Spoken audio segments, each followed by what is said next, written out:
so a mirror-like glue joint would not affect the copy's accuracy. Then, using a marking compass, I measured the depth of the grooves, and very carefully, to avoid mixing things up, I marked the groove depths on the blank. It was only when I reached a strange round hole on the workpiece that I realized the key was from another motorcycle because the slot fell right into this hole.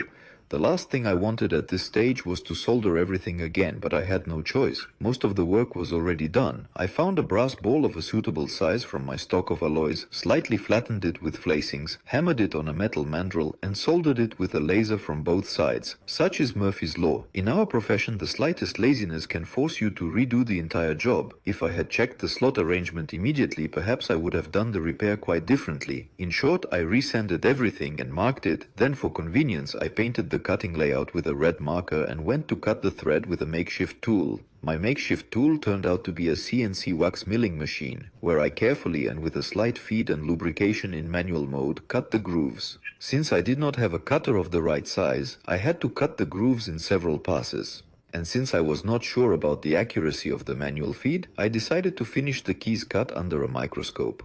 To be sure the key fits, I heated the jeweler's kit paste for setting and made a mold of the original beard for fitting the copy. Then I adjusted the width and depth of the grooves manually with a regular cutter under the microscope until the new workpiece fit into the mold with the same effort as the original key. Well, the lower part seems to be ready. All that's left is to put everything back together. I covered the soldering point with flux, assembled the parts, pressed them tightly, and carefully heated them with a torch until the solder melted. Then I tidied up the item using minimal polishing to avoid thinning the already fragile brass workpiece. Finally, the traditional polishing and cleaning in an ultrasonic cleaner.